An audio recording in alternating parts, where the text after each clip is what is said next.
Good afternoon, welcome back again to our YouTube channel bull bear market insights. मैं गौरव आपका अपने इस channel पर एक बार फिर से बहुत बहुत स्वागत करता हूं। आशा करता हूं आपकी training, learning and development with respect to the market बहुत ही बढ़िया तरीके से काम कर रहा होगा और आपकी ट्रेडिंग एंड इन्वेस्टमेंट पोर्टफोलियोज बहुत ही बढ़िया तरीके से मैनेज्ड होंगे।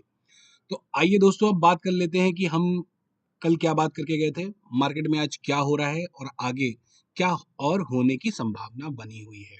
ठीक है, हम लोग तकरीबन आठवां दिन है आज, जब ये लो लगाने के बाद मार्केट में ऊपर के रास्ते को बहुत ज्यादा तय नहीं कर पा रहे हैं।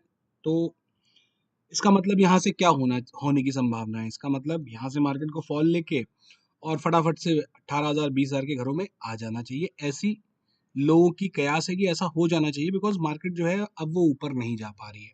और मेरा क्या मानना है कि अगर 7 से 8 दिन निकल चुके हैं और मार्केट नीचे नहीं जा रही है तो उसकी मंशा नीचे जाने की है ही नहीं। अगर नीचे जाना होता है ना, इतना वक्त नहीं बिताती है मार्केट जितना वक्त यहाँ बीत चुका है। तो अब सबसे पहले तो शॉर्टर टाइम फ्रेम में बात कर लेते हैं। अभी ये चार्ट 15 मिनट के टाइम फ्रेम में लगा हुआ है एज इट इज, और भाव है निफ्टी का 24,765, और जो हमारा प्रीवियस लो था वो था तकरीबन 24,694।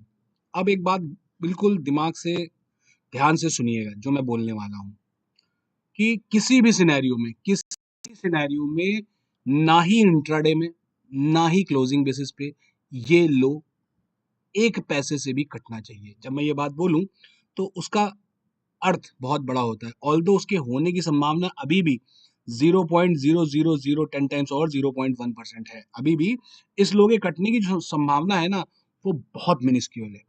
ठीक है, फिर भी अगर इतनी मिनिस्क्यूल संभावना के बाद भी ये 24,694.35 का लो अगर एक पैसे से भी कट गया, यानी 24,694.25 का भी अगर लो आया स्क्रीन पे, तो आपको अपनी पोजीशन से एग्जिट लेना होगा।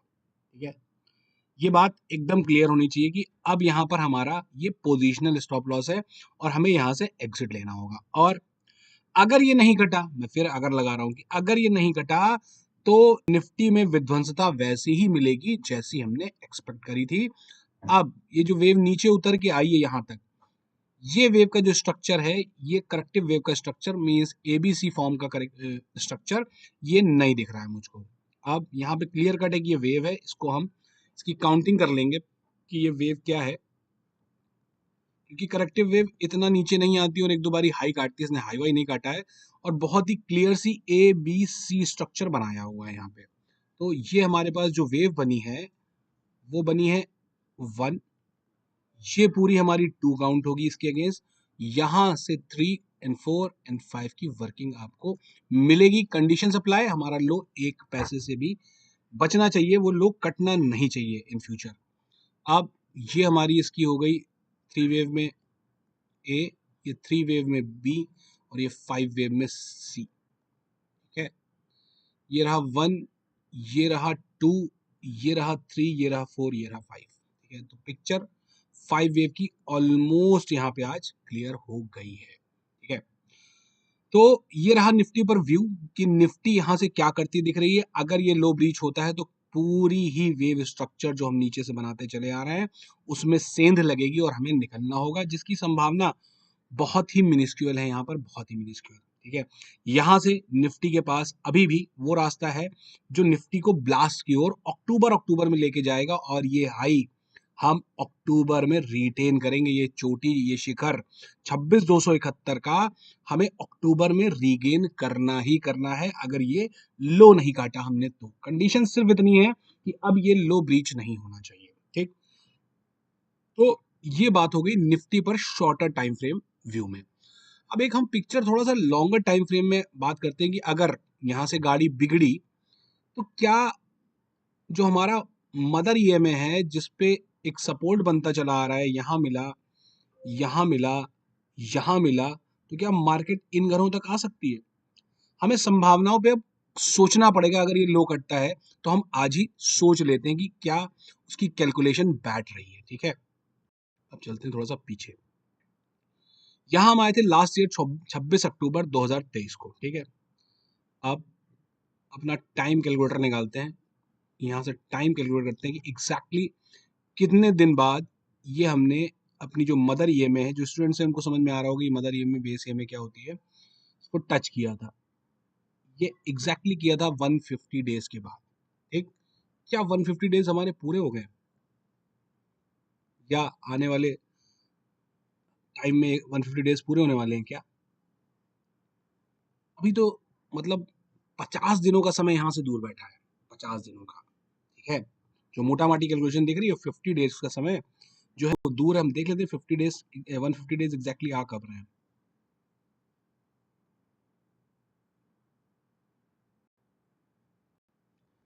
यार है 9th ऑफ जनवरी को। ठीक है, अगर मैं टाइम साइकिल की बात करूं, जो टेस्टिंग ऑफ ईएमएस की बात करूं, या प्राइस जो अपना ईएमए को टच करने आता है उसकी बात भी करूं, तो अभी यहां से वो वक्त काफी दूर बैठा हुआ है। ठीक है, इसका मतलब क्या है कि इसका मतलब ये है कि अभी जो प्राइस एक्शन है वो ऊपर की ओर और स्ट्रेच होगा। मीन्स ये 272 का लेवल तो आपको मिलना ही चाहिए चार्ट्स पर, ये लेवल तो मिलेगा ही मिलेगा, लेकिन समय को देखते हुए लग रहा है कि ये लेवल कहीं और ऊपर खिसकेगा। ये सारी बातें तभी संभव होंगी जब हम ये लो या तो बचा पाए या ब्रीच करके फिर कुछ और वेव का स्ट्रक्चर फॉर्म करके ऊपर चलना शुरू करें।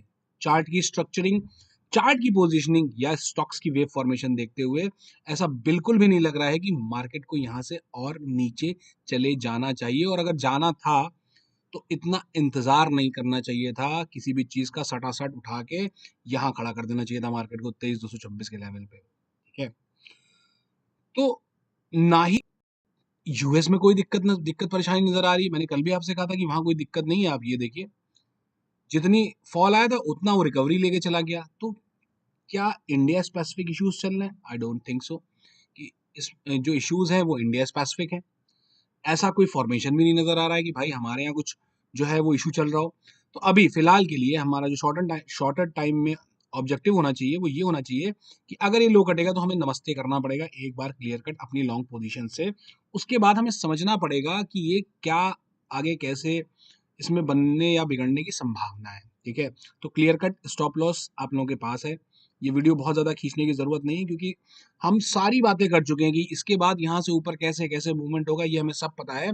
बस यहाँ से अब स्टूडेंट्स के लिए क्या है कि आपको रूल ये 1 2 3 4 5 के अप्लाई करने शुरू कर देने हैं। और ये भी बता दे रहा हूँ कि आपकी थर्ड वेव में जो रूल है वो रूल 2 अप्लाई होगा। वे वेव मतलब रूल 2 वेव थर्ड में अप्लाई हो जाएगा। डिस्पाइट ऑफ कि हम ये लो ब्रीच नहीं करेंगे तभी हम वेव को अच्छा स्ट्रक्चर बना के ऊपर ले जाएंगे, प्लस यहां से मोमेंटम स्पीड में जाएगा ऊपर स्पीड में। ठीक है, तो ये सारी चर्चा हमने निफ्टी पे कर ली। स्टॉक्स भी हमारे जो परफॉर्मिंग थे ना, मतलब जहां परफॉर्मेंस आई थी, यानी बैंक निफ्टी से आई थी तो उसमें आपको फॉल नजर आ रहा है, एचडीएफसी से आई थी तो जहां जहां परफॉर्मेंस आ रही है फॉल वहीं से आ रहा है। तो ऐसा नहीं हो रहा है कि उसने अपना प्रीवियस लो काट दिया जाके, जैसे एचडीएफसी का लो वाज अराउंड 16-13। ठीक है, एचडीएफसी में भी 16-68 बैठा हुआ है, रिट्रेसमेंट के आसपास बैठा हुआ है। ये 5 वेव स्ट्रक्चर बना के ऊपर गया है। ऐसा ही बैंक निफ्टी भी 5 वेव स्ट्रक्चर बना के ऊपर गई है और ये अपने एक रिट्रेसमेंट में बैठी हुई है। तो there is a huge possibility कि यहाँ से फर्दर बैंक निफ्टी अपसाइड का मोमेंटम पकड़ ले और निफ्टी भी ये अपना जो लो है वो बचा ले जाए। ठीक है, तो अभी भी चार्ट पर कोई भी संभावनाएं बड़े फॉल की नजर नहीं आ रही है, लेकिन हमें सिर्फ अब ध्यान क्या रखना है कि जो लो है हमारा वाई वेव का, इसको नहीं कटना है एक पैसे से भी। ठीक है, जो स्टॉक्स हमने बात किए थे वो वैसे ही परफॉर्मेंस देंगे। आपने देखा कि रिलायंस ने एक कल जो है वो हार्ड बॉटम मैंने बताया था यहीं कहीं बनेगी इसकी 2675 से इसने जो राइज मारा है वो 2737 तक का ले लिया, तो रिवर्सल ठीक ठाक मारा है, फॉर्मेशन ठीक ठाक करी है वेव्स की। तो रिलायंस इन्हीं किन्हीं जगहों पर अपना बेस फॉर्मेशन करके ऊपर चलना चाहिए। ये सब तभी संभव होगा, ये सब सारे स्टॉक्स में तभी संभव होगा जब निफ्टी में यहां से एक रिवर्सल बनेगा। टाइम साइकिल मुझे ये कह रही है कि यहां से और नीचे के रास्ते नहीं खुल रहे हैं। वो साइकिल मेरी जनवरी में बनती दिख रही है, हो सकता है दिसंबर में बन जाए। आई डोंट नो कि मतलब वो दिसंबर में बनेगी या जनवरी में बनेगी। वो बनेगी भी ना, हम उसकी साइड होंगे इस बार फॉल की। ठीक है, तो ये गाड़ी यहाँ से निकलने देते हैं, इसका इंतजार करते हैं कि ये कब यहाँ से शूट करती है, और आने वाले वक्त में अगर स्ट्रक्चर बचता है तो हम फर्दर डिस्कशन करेंगे। अदरवाइज इसके बाद यहाँ पर अपसाइड के लिए डिस्कशन हम ना करके सिर्फ वेव को एनालाइज करेंगे। शॉर्ट शूट मार्केट में करने की कोई ज़रूरत नहीं है। मैं फिर से कह रहा हूँ कि शॉर्ट यहाँ पर बर्बाद हो जाएंगे, तबाह हो जाएंगे। और कुछ लोगों को मेरी जो बातें हैं वो एब्यूजिव लगी कल के वीडियो में। Means I was very shocked after reading those comments कि you are using abusive language regarding Nifty, कि थप्पड़ मारते ऊपर निफ्टी ले जाएगी सेलर्स को। आई डोंट थिंक कि भाई ये एब्यूजिव मतलब लैंग्वेज है। एब्यूजिव तो वो है जिनको मैं सुनता हूँ, जो लोग प्राइम मिनिस्टर को खुलेआम गाली देते हैं, वो है एब्यूजिव लैंग्वेज। जाके उठा के देखिए सोशल मीडिया पे किस तरीके से देश के प्रधानमंत्री को खुलेआम कोई भी चवन्नी अठन्नी आदमी गाली देके चला जाता है भाई। I am not a BJP supporter और not a means Modi supporter. मैं देश भक्त हूँ भाई।